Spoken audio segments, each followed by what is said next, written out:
Jamnagar cyber crime police station દ્વારા એક ગુનો નોંધવામાં આવેલો છે, જેની વિગત મુજબ આ કામના જે ફરિયાદી છે એમના મોબાઈલ ઉપર RTO ચલાન 500.apk નામની એક અજાણ્યા નંબર ઉપરથી એપીકે ફાઇલ મોકલવામાં આવેલી છે. આ એપીકે ફાઇલ ઉપર ક્લિક કરતા જે ફરિયાદી છે એમનો મોબાઈલ એમના કહેવા મુજબ હેક થઈ ગયેલો હતો.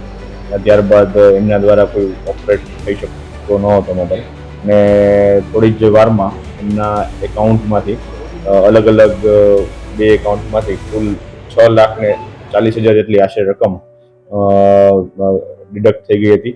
આ બાબતની ફરિયાદ તેમણે સાયબર ક્રાઇમ પોલીસ સ્ટેશનમાં કરેલી હતી, જેની તપાસ ટેકનિકલ સર્વેલન્સ અને હ્યુમન ઇન્ટેલિજન્સની મદદથી સાયબર ક્રાઇમ પોલીસ સ્ટેશનને ખબર પડી હતી કે જે એકાઉન્ટમાં પૈસા ગયા છે એ ચોટીલાના અમુક એકાઉન્ટ હતા તેમાં ગયા હતા. જેના આધારે ફર્ધર તપાસ કરતા બે આરોપી મળી આવ્યા છે, જેનું નામ છે સમીર મનસુરભાઈ સિદ્ધાતર અને સિરાજ ઉર્ફે ચિંટુ મનુભાઈ કાપડિયા. આ બંને આરોપીને પકડી પાડવામાં આવેલા છે. આ બંને આરોપીનો રોલ એ મુજબ હતો કે જે સમીર જે છે એ વચ્ચે કમિશન તરીકે જે એકાઉન્ટ તેના નામનું ખોલવામાં આવેલું હતું એ ખોલાવવામાં એને મદદ કરી હતી.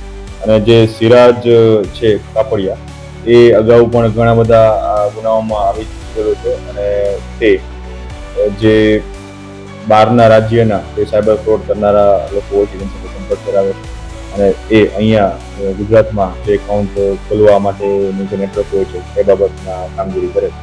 તો આ પ્રકારની સારી કામગીરી Jamnagar cyber crime police station દ્વારા કરવામાં આવેલી છે અને આમાં આગળના જેટલા પણ આરોપીઓ બાકી છે એ તમામને પકડવા માટેની કામગીરી ચાલુ છે.